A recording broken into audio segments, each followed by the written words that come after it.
Buen día, buena tarde o buena noche, según la hora en que estén viendo ustedes este video. Los saludo nuevamente, soy José Antonio de la Vega Torres, también conocido como Santoñito Anacoreta, autor del blog Indicios Metropolitanos, ya conocido de algunos de ustedes, o tal vez por conocer. Antes de decir cualquier otra cosa, los quiero invitar a que hagan clic en los videos que yo voy presentando, no con una frecuencia desmedida, a diferencia de otros canales, bastante pobre en este sentido, diría yo, un poco por desidia, un poco por desencanto de las mismas plataformas o de la propia y personal situación que a veces me lleva a tener o problemas de corte o económico o tecnológico que me dificultan o de plano me dan pereza elaborar estos videos.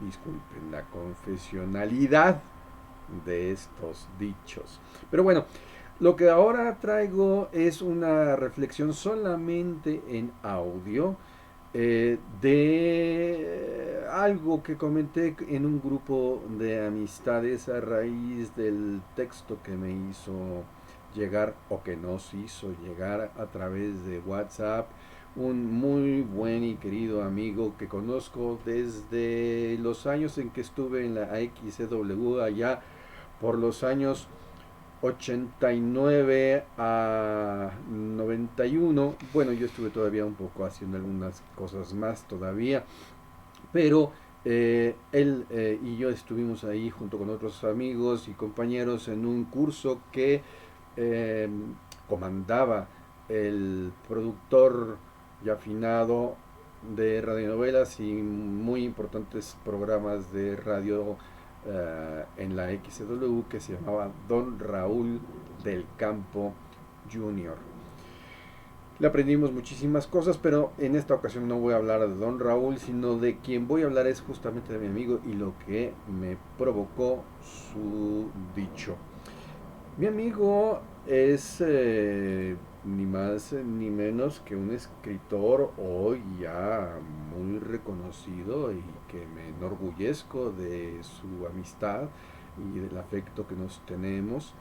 Recuerdo con mucho agrado aquellas pláticas que teníamos cuando estábamos en la W y cada uno con su punto de vista y con sus distintas experiencias, yo con Valentín Pimstein y Don Raúl, él escribiendo unas de las últimas radionovelas que se hicieron en la XCW, La Parca se intituló, él se llama Joaquín Guerrero Casasola y aunque no lo crean,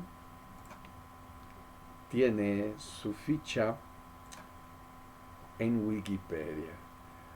Eso me da una emoción muy, muy grande porque es además muy merecido.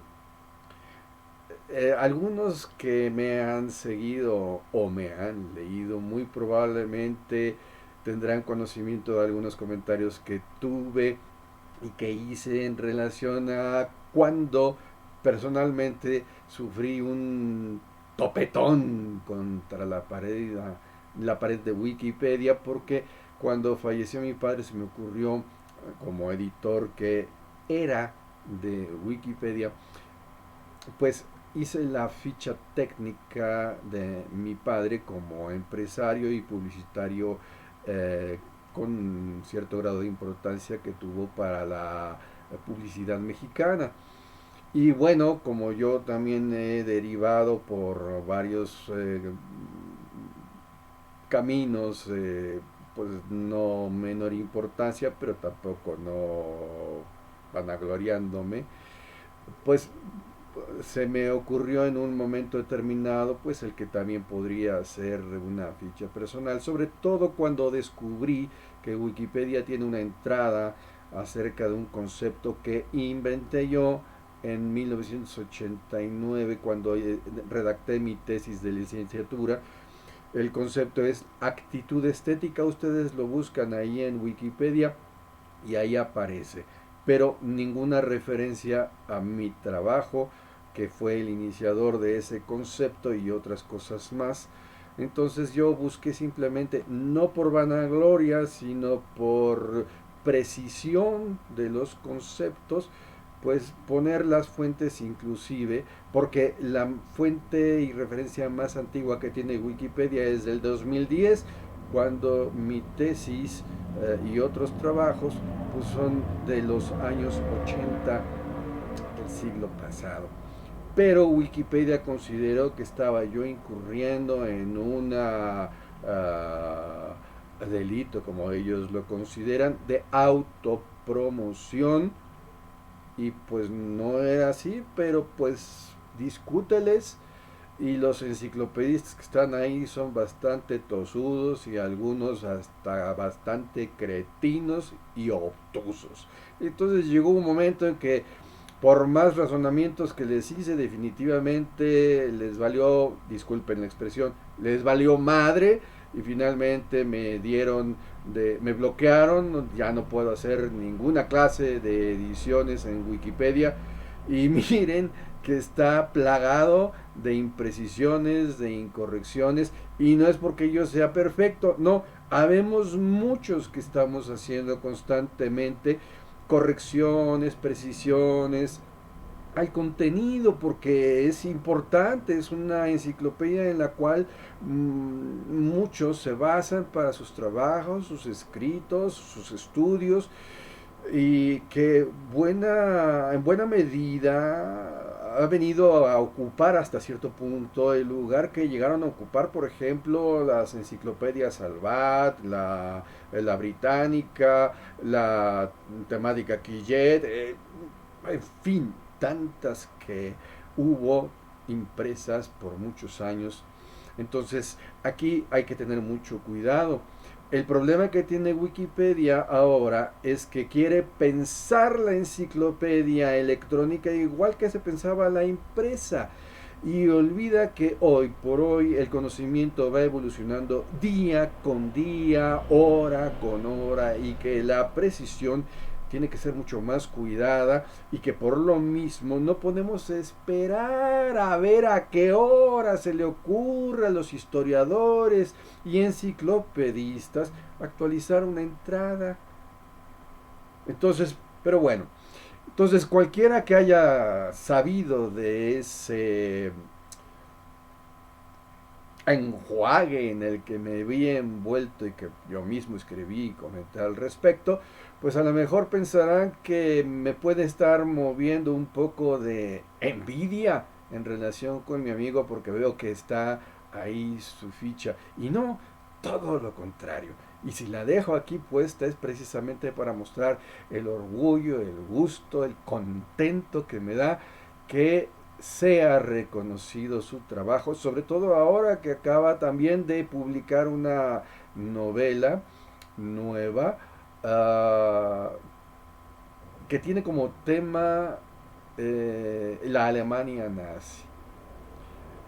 No estoy haciendo ahorita promoción para él, en otro momento haré alguna reseña más específica de su trabajo, porque no quiero hacer demasiado largo este video. De por sí el audio que compartí con mi amigo y con el resto de los compañeros, amigos que están en ese WhatsApp, pues ya de por sí salió un poco largo. Y siendo puro audio, pues puede resultarles un poco tedioso a ustedes. Pero también, en resumen, en síntesis introductoria de lo que ahí digo, pues váyanse ustedes preparando, porque de aquí en adelante ustedes, si no es que ya desde un minuto atrás, solo ustedes toman la decisión si quieren o no escuchar lo que viene a continuación, porque de eso se trata, justamente, de escribir para qué y para quién. Para ti, pues si te animas a darle clic a este video, de darle like y compartirlo y suscribirte para que esto vaya creciendo, porque mi canal obviamente se ha quedado chiquitito, chiquitito. Pero, en fin, a final de cuentas, lo que vale es el contenido. Y a mí no me preocupa si me ven o no me ven. Lo hago porque quiero, porque me nace y porque creo que tengo algo que puede servirte a ti de algo, como bien abundo en las razones por las cuales pongo el siguiente audio. Entonces, sin más... Me encanta la reflexión que haces, Joaquín. Me encanta porque además es extremadamente cierta, veraz, contundente, definitiva, hasta grosera, desde un punto de vista filosófico, quiero decir. Porque me conecta además con una experiencia personal que me dejó una enorme lección, aun cuando por otro lado también me dejó una terrible huella. Me hiciste recordar una vez más, aunque diario lo recuerdo, cuando yo trabajaba para Casa Outrey, que estaba encargado de la comunicación interna, como ya muchos de ustedes saben, y que entre las cosas que hacía yo era editar la revista interna, y pues la escribía yo solo, y conseguí que me permitieran que pudiera meter otras manos, otras plumas, entre ellas pues me apoyaron redactando Araceli, Julieta y un compañero mío de la universidad que ya falleció, Francisco Vidal Lladó, a quien conoció Julieta, y y que en alguna ocasión, para alguno de los números, estaba yo redactando la editorial de la revista, que ya se sabe, siendo interna, pues tiene que ser, entre comillas, la voz de la empresa, ¿no?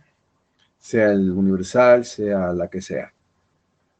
Entonces, tenía yo ahí un borrador hecho, que incluso está por ahí, ya lo rescaté en uno de mis blogs. Y ese borrador no lo había yo sacado, no estaba listo como para decidir que fuera el texto a poner en el número respectivo. Y entonces fue cuando decidieron dentro de la empresa que, como ya había una nueva área de mercadotecnia, una dirección nacional de mercadotecnia, y por lo tanto yo tenía dos jefes, el director nacional de recursos humanos era mi jefe, el que me había contratado, y ahora estaba el director nacional de mercadotecnia, que le habían encargado el tema de la revista, por lo tanto era también mi jefe. Entonces había choques de intereses allí y de decisiones. Yo hablé con mi jefe de recursos humanos, le dije, mira, me interesa seguir haciendo todo lo que es desarrollo organizacional y demás que hemos venido trabajando. Le veo aquí un futuro interesante. Y él me dijo, no, yo quiero que tú sigas, tienes los talentos para seguir adelante con lo que es la revista. Bueno, por lo tanto, pues me ceñí a esa instrucción, pero ya se veía venir que el director nacional de planeación y su gente pues habían llegado a la conclusión de que para qué tener adentro de la distribuidora de farmacéuticos a un editor cuando tenían una empresa paralela, que era la editorial CITEM, en donde podían editar esa revista. Entonces, lo que estaban buscando era un pretexto para correrme. Finalmente ese pretexto se dio, y se dio la ocasión en que pudiera yo discutir, y utilizaron el borrador de ese texto, que no sé cómo cayó en manos de ellos, seguro me hackearon la computadora entonces, y ese borrador se lo mostraron al dueño, a uno de los dueños, que estaba entonces como director general, Sergio Autrey, y argumentando que esa era una porquería, ¿no? De cómo era posible que permitieran que yo hiciera esas cosas. Yo mismo encaré a Sergio Autrey y yo promoví ese careo, diciendo, bueno, ¿cómo es posible que usted, señor, 2 veces me ha felicitado en el tiempo que llevo trabajando aquí por el trabajo que he hecho con esta revista? Y ahora, por un borrador que ni siquiera es el definitivo y que todavía hay que meterle mano, ahora lo quieren impulsar a usted a que, pues por esa cosa, yo no tengo cabida aquí, ¿no? Y entonces al final, para no hacer el cuento demasiado largo, al final, bueno, él lee el texto y se limita a decir, entre muchas otras cosas y ofensas directas y abiertas que dijo sobre mi persona, dijo una cosa que eso sí se lo compré, porque es totalmente cierto, y es en la línea de lo que tú pones, Joaquín. Nadie, absolutamente nadie, está obligado a leer a nadie, o a escuchar, o a ver a nadie. Y en estos tiempos de hoy, en donde todo mundo generamos tantos contenidos, el que está buscando solamente ser visto, pues peca en cierto modo de soberbia o de ceguera o de eh, egoísmo, ¿no? O de golatría inclusive, diría yo. Entonces yo tengo aquella lección, muy cierto. Efectivamente, yo puedo escribir X o Z texto y puedo ponerlo a los ojos de los demás, pero los demás no están obligados a leerlo. Sea en un blog, sea en un libro, sea un artículo en un periódico. Y dado que por años escribí en el Universal, yo ya tenía clara esa idea, pero siempre se alberga en el corazón, dentro del corazón de uno, no de la mente, sino del corazón de uno, pues ese afán, ese prurito por, por ser por lo menos reconocido, o por lo menos tomado en cuenta diciendo, bueno, aquí hay un güey que escribe estas cosas, ¿no?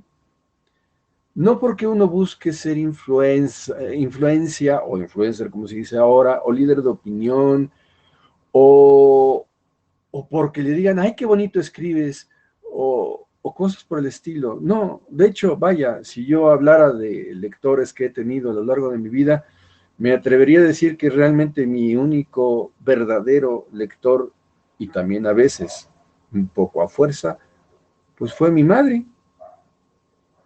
De ahí en fuera, todos los demás que en un momento dado hayan podido leer mis cosas más actualmente y que hayan comentado o que me sigan, en el supuesto de que me sigan, bueno, pues invariablemente yo respeto su decisión.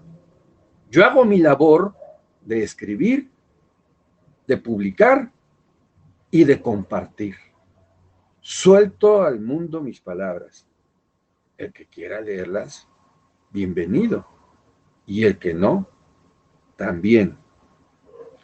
Y en esta misma línea también, y perdón por la extensión del comentario, pero me motivaste mucho, aun cuando pareciera una desmotivación, me motivaste mucho, Joaquín, y me hiciste recordar un texto publicado por Gabriel Said, el importante escritor nuestro, mexicano, en la revista Vuelta, que después salió en forma de libro, un ensayo más amplio, que se intitula precisamente los demasiados libros, y que justamente va en la línea de lo que tú planteas y va más allá.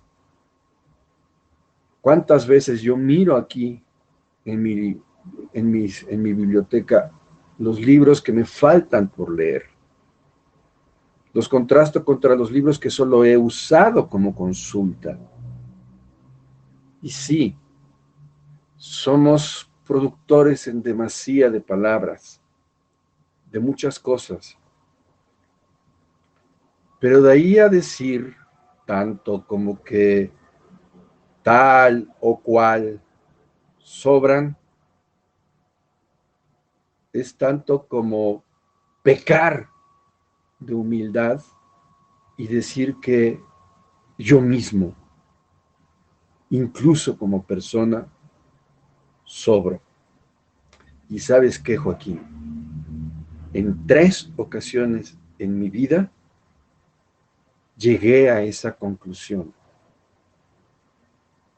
Actualmente incluso es la tercera, precisamente, ocasión en que me he declarado, y aquí lo he dicho en alguna ocasión en el pasado y lo he escrito, me he declarado muerto en vida, existencialmente muerto, precisamente porque he llegado a la conclusión justo de lo que tú planteas. Precisamente cuando veo las tumbas de mis ancestros, a las cuales ya no voy a visitar, por X o Z razones. Esa es la sensación que a veces tengo, no solo como escritor, sino como persona, incluso cuando me veo aquí, en mi casa, aislado, solo, y que ni mi familia me busca. Ya no digas que me lean, que me busca. Entonces me empato con los libros y con esas palabras que escribo. Y concluyo entonces que yo mismo soy una palabra sujeta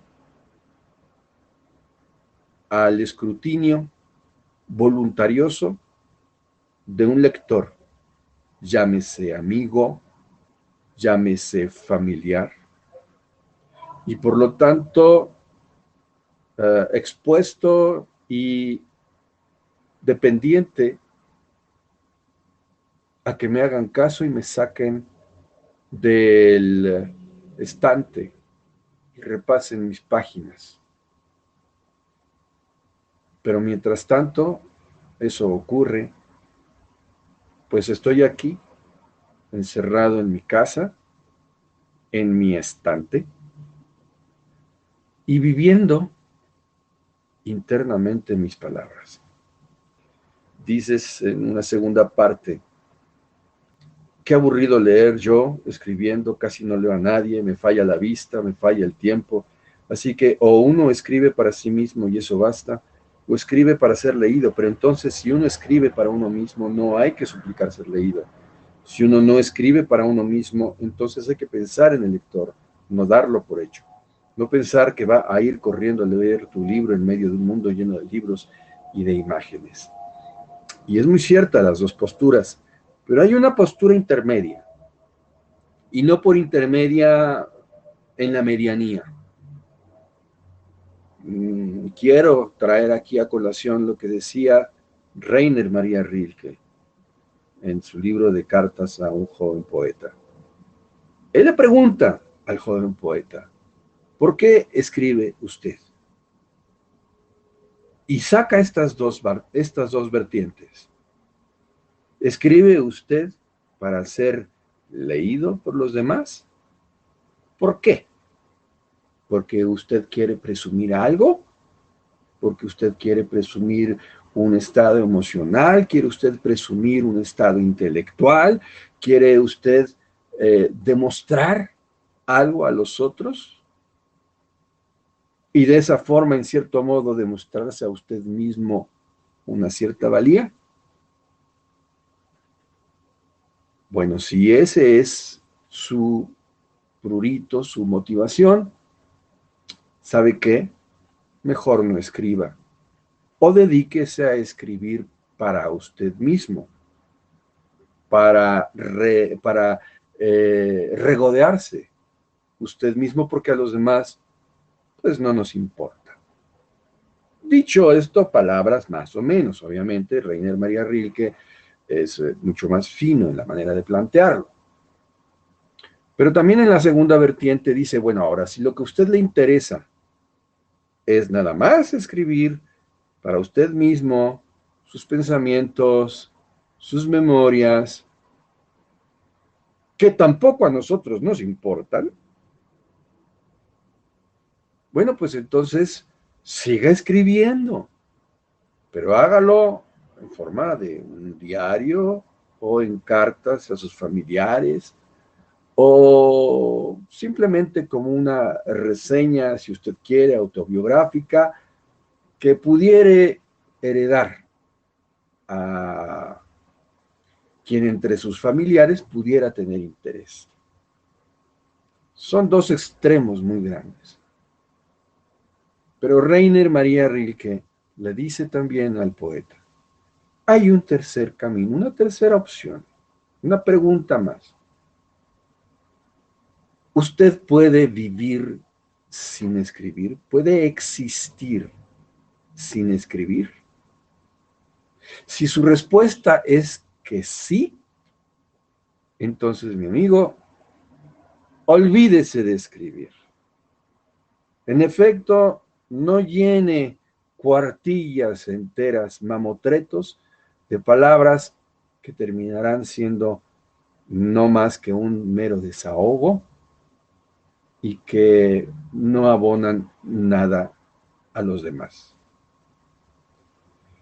Pero aun cuando abonen a los demás, en su parecer, o desde su parecer, porque usted está creyendo que aporta algo a la humanidad, aún así, si cree que puede existir sin escribir, no, no lo haga tampoco.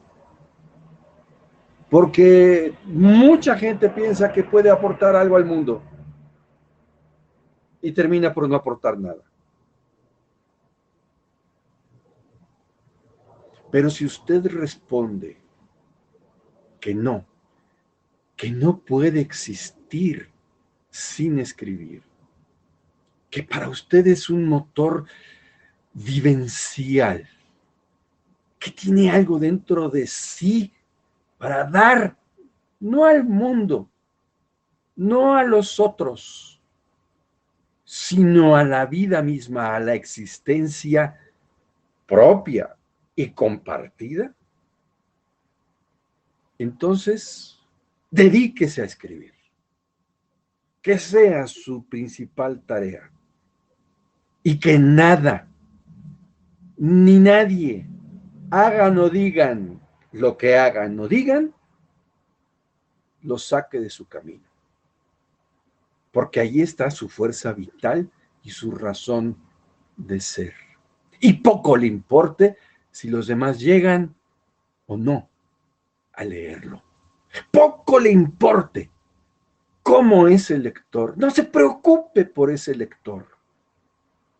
Porque usted no está pensando en ese lector, pero tampoco está pensando en usted. Está usted pensando en lo que la obra tiene como ser vivo, palpitando en cada palabra o en cada imagen que genera la obra desde el interior de usted, porque eso lo hace a usted sentirse vivo. El verdadero escritor, decía Rainer María Rilke, palabras más o menos, lo hablo de memoria, el verdadero escritor responde así a esta pregunta. El falso escritor es aquel otro que solo busca realmente hacer una literatura para vender, para llenar estanterías, para cubrir la moda o el evento del instante o del momento, que hace obras efímeras, que a lo mejor son muy bien vendidas y que a lo mejor le dan fortuna,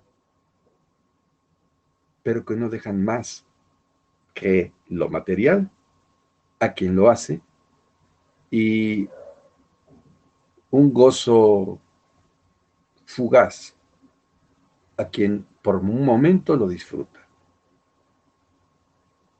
Libros que compran y luego terminan olvidados en algún lugar. Pero por otro lado, también. El falso escritor es aquel otro que confunde la expresión de su pensar y su sentir desahogada con hacer arte. La tercera opción tiene que ver con hacer arte. Yo no sé tú, Joaquín, yo no sé cualquier otro escritor que podamos mencionar, ¿qué respuestas daría a las preguntas de Rainer María Rilke? Yo no soy quien para juzgar si tú o tal o cual es un verdadero escritor. No se hace escritor como no se hace periodista el que escribe en un periódico o el que produce cientos de libros a lo largo de su vida. Podríamos poner en discusión qué tan escritor es un Paolo Coelho, por ejemplo, el más o uno de los más ricos que existen en el mundo y más prolíficos, ¿no? Pero muchos discuten la calidad de sus libros. Bueno, y hay gustos para todos. Yo hace años entonces, y con esto concluyo y termino, y gracias por la atención a todos, y gracias por el cariño a todos, y gracias a ti, Joaquín, por esta puya que pusiste, tan interesante. Concluyo diciendo, personalmente hace muchos años, y gracias a las lecciones ya narradas, concluí que yo soy escritor, porque me nace hacerlo, porque todos los días me la paso escribiendo, porque de otro modo no entiendo mi existencia. Guste o no guste a los demás. Me importa un bledo si los demás me leen o no me leen. Y no ando suplicando porque me lean. Comparto y quien quiere leerlo, adelante. Y quien no, pues que con su pan se lo coma, me tiene sin cuidado. No gano dinero de esto. Yo busco sobrevivir, pues de otras formas, como Dios me da a entender, porque ya no es tiempo de mecenas, los patrocinadores brillan por su ausencia, no trabajo para ninguna empresa, es muy complicado, tú lo sabes, publicar y después vender. Así es de que, pues sí lo hago por amor al arte. Y si en ese amor al arte puedo aportar algo que sirva a la existencia de los demás, pues adelante. Y en este caso, con lo que comparto, además estoy rescatando la historia de mi familia. No solo por honrar a mis ancestros, sino especialmente por honrarme a mí y por honrar los esfuerzos que tanto mis ancestros como un servidor hayamos podido hacer en la vida para justificar nuestra existencia. A final de cuentas, esa frase de Confucio de el hombre, para considerarse hombre, ha de procrear hijos, o educar hijos más bien, o educar niños también se ha interpretado, plantar un árbol y escribir un libro. Bueno, pues yo de alguna forma, pues ya lo hice, si bien no tengo hijos, pero los años que he dado clases, mis cosijos, creo que de algo les ha servido mi existir. Alguna huella pude haber dejado. Me costó mucho trabajo, pero ya al fin sé plantar y tengo mi huertita y he podido y he podido criar mis arbolitos, un manguito, una jacaranda, un aguacatito. Ahí van creciendo y los cuido, como cuido lo que escribo. Y eso que escribo viene siendo la tercera parte. No solamente me conformé con hacer un libro de un poemario y un juguete literario como el Laberinto Bestial, sino pues yo sigo generando, porque eso soy. Soy hombre de palabra, no solamente en cuestión de honra, sino en cuestión artística. Y ya con esto termino. Esto también me hace recordar algo que don Raúl, ya que don Raúl nos convoca en este grupo, algo que don Raúl me dijo en una ocasión cuando estábamos preparando, no recuerdo, creo que era para querer es poder, un episodio.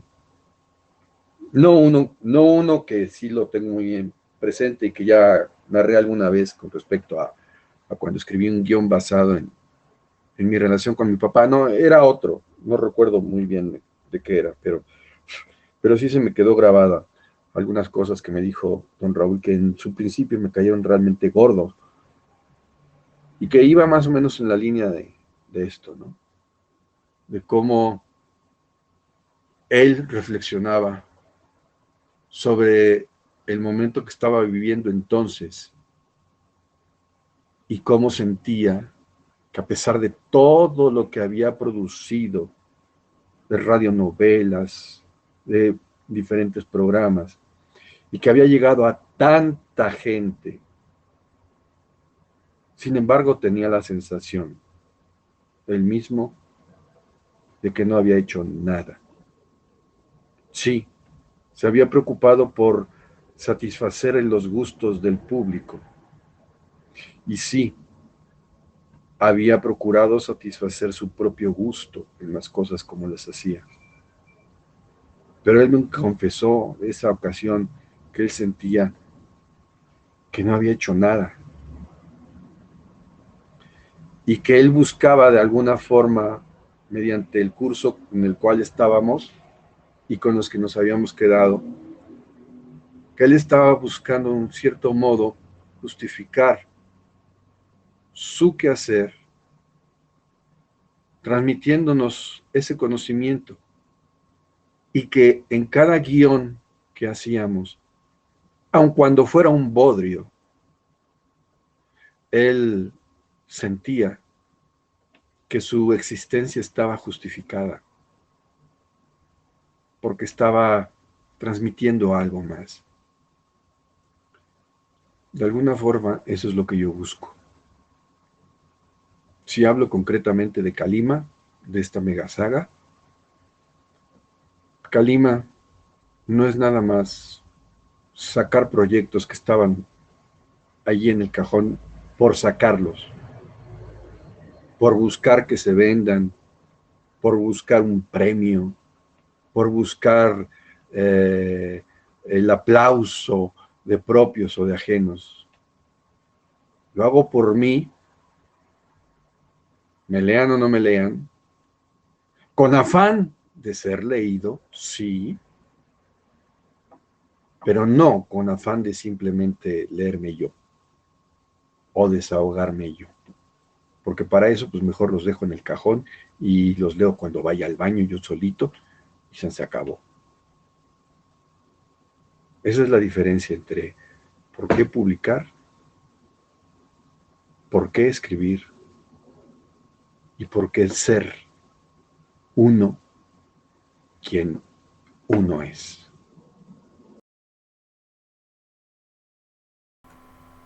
Y así termina este video, audio en su mayoría, y los dejo a quienes escriben o a quienes hacen otro tipo de arte estas reflexiones, estos monólogos y navegaciones que por más que trato de hacerles lo más cortas posibles, a veces de verdad simplemente salen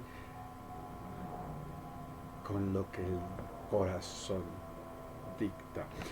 Muy buenas noches, buena tarde, buen día, según la hora que vayan a ver estos videos. o este video, no se olviden de hacer clic en la campanita para suscribirse y obtener las actualizaciones que vaya yo subiendo, tarden mucho o no, y darle like. Acuérdense que el algoritmo actual de YouTube, muchos contenidos como este, lo más seguro es que están hasta el fondo del bote, y solamente tu participación, tu gusto, tus comentarios y el que compartas y difundas es lo que permite que puedan mantenerse estos canales.